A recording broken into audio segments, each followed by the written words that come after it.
So my first movie was a movie called Goin South, which was directed by Jack Nicholson and starred Jack Nicholson. And I was his leading lady. So I went from no films to the lead in a film opposite the biggest movie star of that era. And it was a shocking experience. It was like having something that you wished for. Say you always wish that you could go to the moon. But then one night somebody wakes you up in the middle of the night and goes, "You're going to the moon. Your wish has come true." And you go, "But I'm in my PJs." And they go, "Doesn't matter. You're going now." But what about my friends and family? You're going to the moon, And that's what it was like. I loved it. And I was somewhat prepared and somewhat not prepared for what that meant to my life. But as far as the movie itself, it was a Western, a period Western that was about the fact that at that time there was a law in the books in Texas that because there were so few men left after the Civil War, that if a man wanted to save a man from the gallows, she could if she chose to marry him.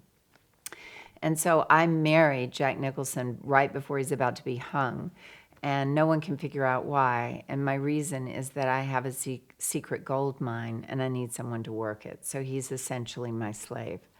So it's a romantic comedy between the two of us. And it was an extraordinary experience to never having been on a film set.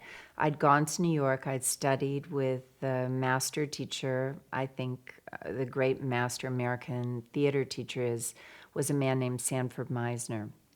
And the Meisner method is now taught in colleges and schools across the world. Well, I was blessed enough to study with Mr. Meisner himself. So I did that for 2 years. And then I got out of school and became a part of a comedy improv group in New York. And we performed in little theaters all over New York.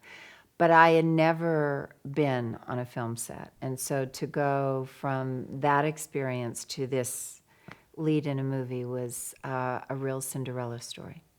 I was both acting in off Broadway and comedy improv, and I was waitressing at a place called the Magic Pan in New York. I was in my 6th year of being a waitress in New York, and I went for a general casting meeting with the woman who cast all of Woody Allen's movies, and they had seen me in my comedy improv group and called me in. And we had the meeting, and I was just about to leave her office when this little kind of voice went off in my head, and I turned around and said, "Are you casting anything in particular?" And she said, "Well, I am, but I don't think I can get you in on it. I'm supposed to have well-known actresses or really beautiful models, and you don't really fall into either of those categories. And it's a movie called Goin South." And in those days, I was so shy that I was constantly being lectured by my fellow actors and by agents to be more aggressive. And so instead of walking out like I usually would, I said, "Well, I'm going to go sit out there and wait until maybe you give me a script." And she looked at me like, "What don't you understand about what I just said?" But I went out, the door shut, and then I thought, "Oh my gosh, I just made a fool of myself, and I need to apologize to her." But someone else had already gone in. So I'm sitting there looking at my feet, and all of a sudden I see 2 feet and a voice saying, "Are you waiting to see me?" And I thought, that's Jack Nicholson, who I didn't even know was in New York, much less in those offices. So I said, "No." And he goes, "You're not?" And I said, "No." And he said, "Why not?" And I finally looked up at him and I said, "Well, I don't have a script." And so he went over, got a script, handed it to me and said, 10 minutes tomorrow, that's what you've got.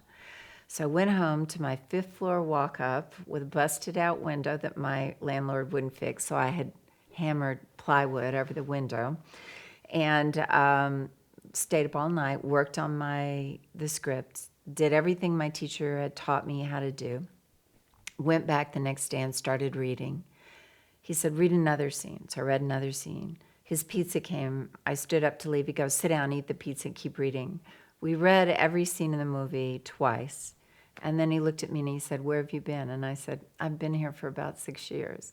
So I flew out to California for a screen test. I borrowed about $1,000 from some beautiful friends in Arkansas who knew I didn't have any nice clothes or enough money to stay past the one night Paramount was willing to pay for my hotel bill.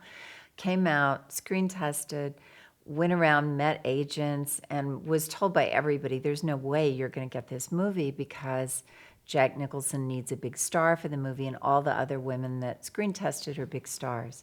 So on the very last day, my money had run out.